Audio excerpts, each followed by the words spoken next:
காசாவுல தண்ணீர் பற்றாக்குறை உச்சமாக இருக்கிறது. குறிப்பாக கடல் நீரை நன்னீராக்குகிற திட்டத்தை தான் அவங்க நம்பி இருந்த நிலையில இன்றைய தினம் காசா நகரத்துல சென்ட்ரல் காசாவில் இருக்கக்கூடிய பெஞ்சமின் நெத்தன்யாஹூ இஸ்ரேலை விட்டு தப்பி ஓடிவிட்டார் என்கிற கருத்துல ஒருத்தர் ஒரு வீடியோ பதிவிட்டிருக்கிறாரு. இது உண்மைதானா என்று சொல்லி கேட்டுக்கிட்டு இருக்கிறாங்க. அது என்ன விவகாரம் என்பதை இன்றைய வீடியோவில் நம்ம பின்னாடி விரிவாக பார்க்க இருக்கிறோம். அதே நேரம் இன்றைக்கு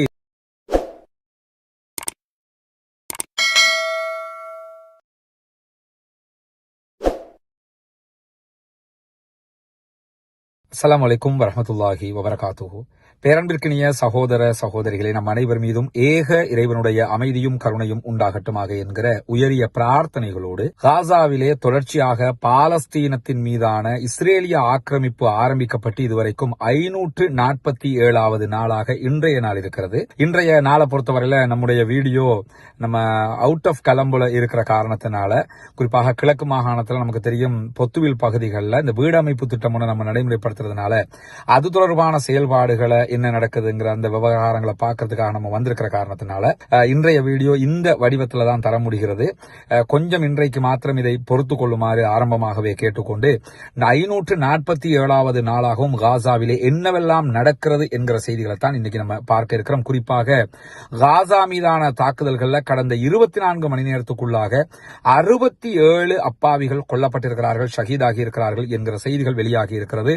தொடர்ந்து இஸ்ரேலிய ஆக்கிரமிப்பு ராணுவம் பலகட்ட தாக்குதல்களை நடத்தி வரக்கூடிய அதே நேரத்தில் இன்றைய தினம் நிறைய சகோதரர்கள் ஒரு வீடியோவை எனக்கு அனுப்பி இது உண்மையான்னு கேட்டுக்கிட்டு இருக்கிறாங்க. என்னன்னா, பாலஸ்தீனத்தின் மீது தாக்குதல் நடத்தக்கூடிய இஸ்ரேலிய ஆக்கிரமிப்பு அரசாங்கத்தினுடைய பிரதம மந்திரியாக இருக்கக்கூடிய பெஞ்சமின் நெத்தன்யாஹூ இஸ்ரேலை விட்டு தப்பி ஓடிவிட்டார் என்கிற கருத்துல ஒருத்தர் ஒரு வீடியோ பதிவிட்டிருக்கிறாரு.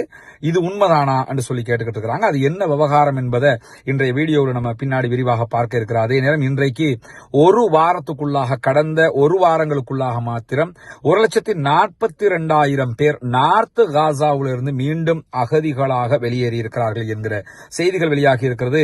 இந்த அகதிகளாக வெளியேறுகிற விவகாரத்தை பொறுத்தவரையில இது எத்தனையாவது தடவை என்று கூட நம்ம சொல்ல முடியாத அளவுக்கு அவர்களுடைய அகதி வெளியேற்றம் தொடர்ந்து நடைபெற்று வருவது நமக்கெல்லாம் தெரியும். அதே நேரத்தில் ஜெனின், துல்கரேம் பகுதிகளில் இன்றைக்கு 76வது நாளாகவும் இஸ்ரேல் வெஸ்ட் பேங்க் பகுதிகளிலையும் பயங்கரவாத தாக்குதல்களை தொடர்ந்து நடத்தி வரக்கூடிய செய்திகளும் இன்றைக்கு வெளியாகி இருக்கிற அதே நேரம் காசாவுல தண்ணீர் பற்றாக்குறை உச்சமாக இருக்கிறது. குறிப்பாக கடல் நீரை நன்னீராக்குகிற திட்டத்தை தான் அவங்க நம்பி இருந்த நிலையில இன்றைய தினம் காசா நகரத்துல சென்ட்ரல் காசாவில் இருக்கக்கூடிய முக்கியமான கடல் நீரை நன்னீராக்குகிற அந்த திட்டத்தினுடைய குழாய்கள் அத்தனையுமே இஸ்ரேலிய ஆக்கிரமிப்பு ராணுவம் துண்டித்திருக்கிறது. எனவே அவர்களுக்கு அந்த பகுதிகளிலையும் தண்ணீர் பஞ்சம் மீண்டும் ஏற்பட்டிருக்கிறது என்கிற செய்திகளும் இன்றைக்கு கவலை தரக்கூடிய செய்திகளாக வெளியாகி இருக்கிற அதே நேரத்தில் பாலஸ்தீன அப்பாவி குழந்தைகளுக்காக குழந்தைகள் தினத்தை அறிவித்திருக்கிறது பாலஸ்தீன விடுதலை அமைப்பு. இன்றைய நாள் மரணித்த யாசர் அரபாத், ஃபத்தாஹ் அமைப்பினுடைய பாலஸ்தீன விடுதலை போராட்ட அமைப்பினுடைய ஆரம்ப கர்த்தாவாக அறியப்படக்கூடியவர் யாசர் அரபாத். யாசர் அரபாத் அவர்கள் உயிரோடு இருக்கிற காலகட்டத்தில் இன்றைய நாளை அவர் பாலஸ்தீன சிறுவர்களுக்கான தினமாக அறிவித்திருந்தார்.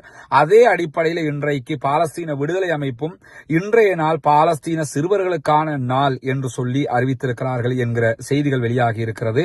யாசர் அரபாத் அறிவித்த அதே நாள்ல குழந்தைகள் தினத்தை அறிவித்திருக்கக்கூடிய பாலஸ்தீன விடுதலை அமைப்பு இதுவரைக்கும் காசா பகுதிகளில் 19,000 குழந்தைகள் கொல்லப்பட்டிருக்கிறார்கள் என்கிற செய்தியை வெளியிட்டிருக்கிறாங்க. அதே நேரத்தில் 39,000 குழந்தைகள் 2 பெற்றோர்களையுமோ அல்லது ஒருவரையோ இழந்திருக்கிறார்கள் என்கிற செய்திகளையும் இன்றைய அவர்களுடைய குறிப்பிலே வெளியிட்டிருக்கிறார். அதே நேரம் இன்றைக்கு ஒரு பரபரப்பான செய்தியாக மாறி இருக்கக்கூடிய ஒரு செய்திதான், அதாவது ரெட் கிரசன்ட் சொசைட்டியினுடைய அங்கிருக்கக்கூடிய செம்பிறை சங்கத்தினுடைய சகோதரர்கள் பயணித்த வாகனம் மீது தாக்குதல் நடத்தப்பட்டிருக்கிறது. ஒரு வாகனத்தை அப்படியே பூமிக்குள்ள புதைக்கப்பட்டிருக்கிறது. இஸ்ரேலிய ஆக்கிரமிப்பு ராணுவம் தொடர்ந்து இந்த காரியங்களை செய்து வருது நமக்கெல்லாம் தெரியும். கடந்த 10 நாட்களுக்கு முன்பதாக இதே மாதிரி அவங்க அங்க சோசியல் ஒர்க் பண்ணக்கூடிய 4 ஆம்புலன்ஸுகள் இதே மாதிரி என்ன பட்டுச்சுன்னு சொன்னா கொலை செய்யப்பட்டு அதுக்குள்ள இருந்த 15க்கும் மேற்பட்ட சகோதரர்கள் புதைக்கப்பட்டிருந்தார்கள். அவருடைய ஜனாசாக்கள் வெளியே எடுக்கப்பட்டிருந்த நிலையில இன்றைக்கு ரெட் கிரசன்ட் சொசைட்டியினுடைய ஆம்புலன்ஸ்கள் மீது தாக்குதல் கையகப்படுத்தப்பட்டு ஒரு ஆம்புலன்ஸ் பூமிக்குள் புதைக்கப்பட்டிருக்கிறது என்கிற அதிர்ச்சிகரமான செய்தியும் வெளியாகி இருக்கிறது.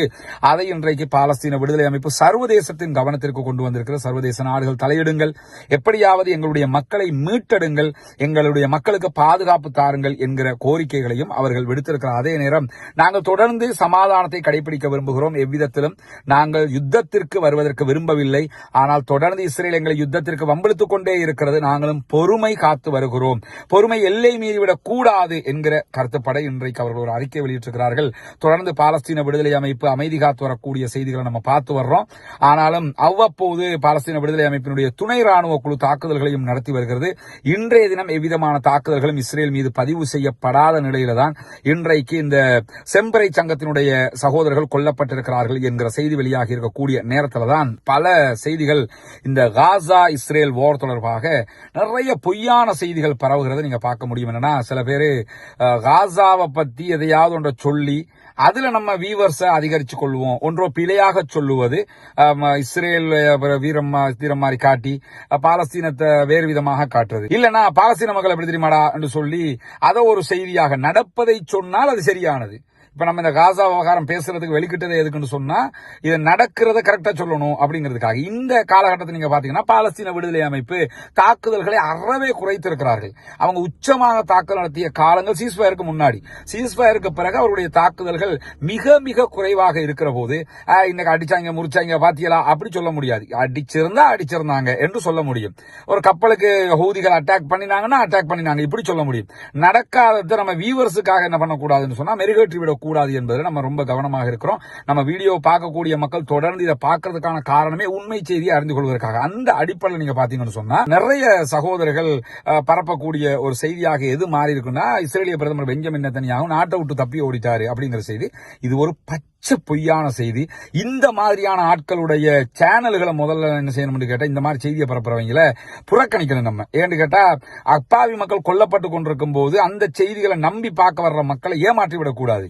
பெஞ்சமின் நெத்தன்யாகு ஆல்ரெடி அவர் என்ன பண்ணிட்டாருன்னா ஹங்கேரிக்கு போயிட்டாரு. அவர் போனதுக்கான காரணம் நம்ம 3 வீடியோல தொடர்ந்து பேசி வர்றோம்.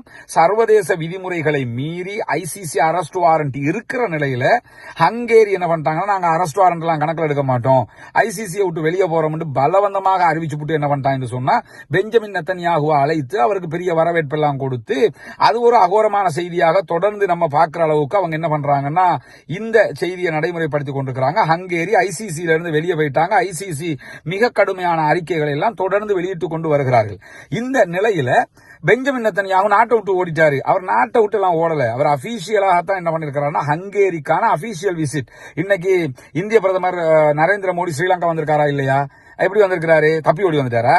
அவரு அபிஷியல் விசிட்டா வந்திருக்கிறாரு. அது மாதிரி பெஞ்சமின் நெத்தன்யாகு அபிஷியல் விசிட் போயிருக்கிறாரு. ஆனா என்னன்னா, அவரு ஊழல் வழக்குல மாட்டிக்கிட்டாரு, அவரை கைது செஞ்சிருவாங்கன்னு சொல்லி தப்பி ஓடி இருக்கிறாரு. ஊழல் வழக்கு இன்னும் 7 சிட்டிங் இருக்கிறது. அதுல விசாரணையே ஊழல் வழக்கு விசாரணை போய்கிட்டு இருக்குது. அந்த விசாரணையிலேயே 7 சிட்டிங் இன்னும் இருக்கிறது. 7 சிட்டிங்க்கு அவர் ஆஜராகணும். அது வரைக்கும் அவருக்கு காலம் இருக்குது. அதை தாண்டி ஓர் நடந்துகிட்டு இருக்குது. இந்த ஓரே போதும் அவருக்கு இந்த காலத்தை ஓட்டி கொள்றதுக்கு. எனவே அவர் தப்பி இப்ப ஓடுவாருங்கிறது யதார்த்தத்துக்கே முரணானது. அவர் இப்ப ஓட வேண்டிய தேவையில்லை, ஓடவும் மாட்டார். ஏன்னு கேட்டா, அவர் இந்த யுத்தத்தை நடத்துறதே அங்க அதெல்லாம் முறையடிச்சுக்கிட்டு இருக்கிறதுக்காக வேண்டித்தான். எல்லாத்துக்கும் மேல இஸ்ரேலுடைய நீதித்துறையை அவர் என்ன செய்யறாரு, மாத்திக்கிட்டு வர்றாரு. ஏற்கனவே சின்பத்தினுடைய தலைவரை பதவி நீக்கம் பண்ணிருக்கிறாரு. இப்படி எல்லாம் பண்றவர் எதுக்காக பண்றாருன்னா, தன்னுடைய ஆட்சியை தக்க வச்சுக்கிறதுக்காக. அவர் தப்பி ஓடுவதற்குரிய நிலை தற்போதைய நிலையில இதுவரைக்கும் கிடையாது. 2வது, அமெரிக்காவுக்கு தப்பி போயிட்டாரு அப்படிங்கிறாங்க. அவர் அமெரிக்காவுக்கு திங்கட்கிழமை செல்கிறார்.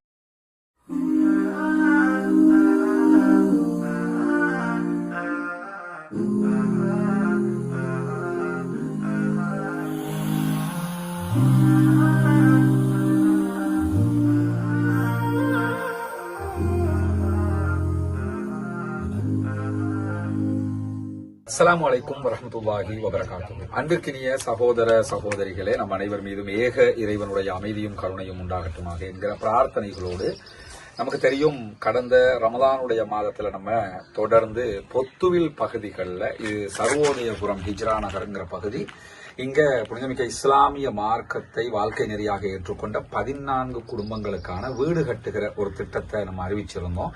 அதுக்காக உங்கள்கிட்ட உதவிகளும் கேட்டிருந்தோம். நீங்க தந்திருக்கக்கூடிய உதவிகளை அடிப்படையாக கொண்டு நம்ம வேலைகளை ஆரம்பிச்சிருக்கிறோம். இந்த வீடு தற்போது முடிகிற நிலைமைக்கு வந்திருக்குது. அல்லாடோவில மேல அந்த கூரை போடுகிற கீழ்த்தளங்களை செய்யறது, இந்த மாதிரி சில வேலைகள் இருக்கிறது. அநேகமாக ஒரு 15 நாளைக்குள்ள அதை முடிச்சு தர்றதாக சொல்லி இருக்கிறாங்க. இன்னைக்கு மழையுடைய நாளுங்கிறதுனால வேலை நடக்காம இருக்குது. அதே மாதிரி அடுத்த பகுதி இருக்குது, அங்க இன்னொரு வீடு கட்டுறதுக்குரிய அடுத்த கட்ட பணிகள் நடந்து கொண்டு இருக்கிறது. முன்னாடியும் ஒரு வீடு கட்டப்பட்டு கொண்டிருக்கிறது. இப்படி இந்த பகுதிகளில் 5 வீடுகள் கட்டுகிற பணி முன்னெடுக்கப்பட்டு கொண்டிருக்கிறது. இது எல்லாமே நீங்கள் இறைவனுக்காக மறுமையில நன்மைகளை எதிர்பார்த்து தந்திருக்கக்கூடிய சதகத்துல் ஜாரியா, நிலையான தர்மங்கள், ஜகாத்துடைய நிதிகள் தான் இதற்கு பயன்படுத்தப்பட்டு கொண்டிருக்கிறது. இந்த நிலையில நீங்கள் தந்த பொருளாதாரத்தை கொண்டு மிக நேர்த்தியாக, மிக தெளிவாக இந்த வேலைகள் நடைபெற்று வரக்கூடிய நிலையில அடுத்த கட்ட இன்னும் பணிகளை முன்னெடுப்பதற்கான தேவைப்பாடுகள் இருக்கிறது. ஏன்னா நம்ம இதற்குரிய நிலங்களை எடுத்திருக்கிறோம் சில பகுதிகளில். அதே மாதிரி அடுத்த வீடுகள் கட்டுவதற்குரிய தேவைகள் இருக்கிறது. எனவே இதற்காக உங்களுடைய தான தர்மங்களை வாரி வழங்குங்கள். முன்னால் தெரிகிற நம்முடைய அக்கவுண்ட் நம்பருக்கு நீங்க உங்களால் முடிந்த உதவிகளை வைப்பிலிட முடியும். இல்லை என்றால் சில நாடுகளில் இதற்கு பணம் அனுப்ப முடியாமல் இருக்கு இந்த அக்கவுண்ட்டுக்கு என்று சொல்லக்கூடியவங்க முன்னால் தெரிகிற என்னுடைய வாட்ஸ்அப் மற்றும் தொலைபேசி இலக்கத்திற்கு தொடர்பு கொண்டு உங்களால் முடிந்த உதவிகளை வாரி வழங்க முடியும். நாளை மறுமையிலே நிரந்தர தர்மத்தை பெற்று தரக்கூடிய ஒரு காரியமாக இந்த காரியம் இருக்கிறது. எனவே இதற்காக உங்களால் முடிந்த உதவிகளை வாரி வழங்குங்கள் என்று இந்த இடத்திலே கேட்டுக்கொள்கிறேன். திங்கட்கிழமை அமெரிக்க ஜனாதிபதி டொனால்டு டிரம்பை 2வது முறை, டொனால்டு டிரம்ப் 2வது தடவை ஜனாதிபதியாக ஆனதுக்கு பிறகு 2வது தடவை பெஞ்சமின் நெதன்யாஹூ டொனால்டு டிரம்பை சந்திச்சு பேச இருக்கிறார். 2 காரணங்களுக்காக டொனால்டு டிரம்ப் அவர் சந்திக்கிறதாக இன்றைக்கு இஸ்ரேலுடைய ஹான் நியூஸ் ஏஜென்சி செய்தி வெளியிட்டிருக்கிறாங்க. இஸ்ரேலி டைம்ஸாக இருக்கலாம், இஸ்ரேலில் இருக்கக்கூடிய வைநெட்டாக இருக்கலாம், பல செய்தி நிறுவனங்கள் இந்த செய்தியை இன்றைக்கு உறுதிப்படுத்தி வெளியிட்டிருக்கிறார்கள். அவர் ஹங்கேரி பயணத்தில் இருந்து நேரம் என்ன பண்றாருன்னா அமெரிக்கா போறாரு.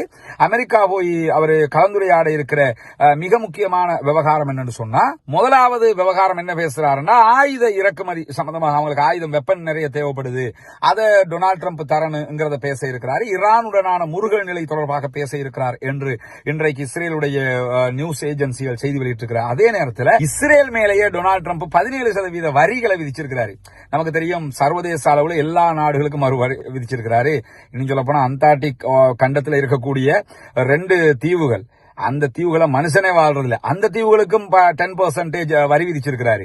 அப்படி இருக்கும்போது இஸ்ரேல் ரொம்ப நெருங்கின நட்பு நாடவங்களுக்கு அந்த நாட்டின் மேல 17% வரி விதிப்புகளை அவர் செஞ்சிருக்கிறாரு. எனவே நட்பு நாட்டுக்கே இப்படி பண்ணிட்டீங்களே என்கிறத நேரடியாக பேச போயிருக்கிறார். அவர் தப்பியெல்லாம் ஓடல. அவர் அபிஷியல் விசிட்டா போயிருக்கிறாரு. அமெரிக்க ஜனாதிபதியா அபிஷியலா இஸ்ரேலுடைய பிரதமராக போய் சந்திக்கிறார். தப்பி ஓடி போய் இப்ப பஷர் அல் அசாத் வந்து சிரியாவுல இருந்து ஓடி ரஷ்யாவுக்கு போனாரா இல்லையா, அது அபிஷியல் விசிட்டா, அது தப்பி ஓடுறது. அதுதான் தப்பி ஓடுறது. கோட்டாபய ராஜபக்ச ஸ்ரீலங்காவில் தப்பி ஓடினாரா இல்லையா, அது அபிஷியல் விசிட்டா, அது தப்பி ஓடுறது. அதே மாதிரி பாகிஸ்தானுடைய முன்னாள் பிரதமராக இருந்த நவாஸ் ஷரீப் ஓடினாரா இல்லையா, அது தப்பி ஓடுறது. இதுக்கு பேர் தான் தப்பி ஓடுறதே தவிர இவர் போயிருக்கிறது அபிஷியல் விசிட்.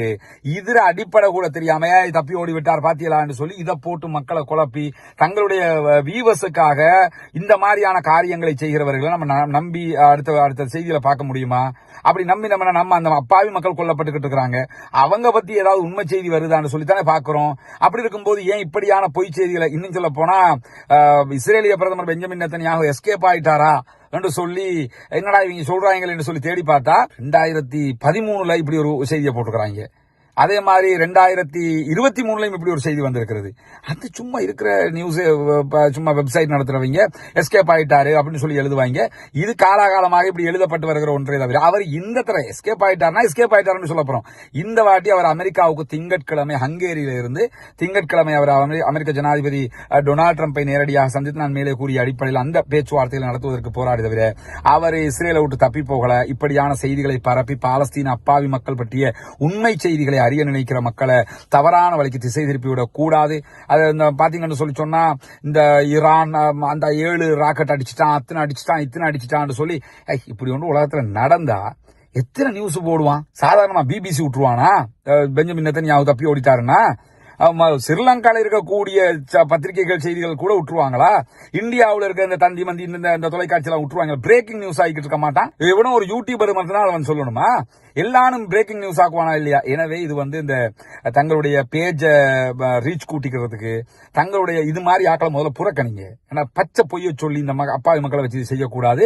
எனவே இந்த மாதிரி ஒரு சம்பவம் நடைபெறவில்லை. இன்றைக்கு வெளியாகி இருக்கக்கூடிய சில முக்கியமான செய்திகளை மாத்திரம் இந்த இடத்துல பகிர்ந்து கொண்டிருக்கிறேன்.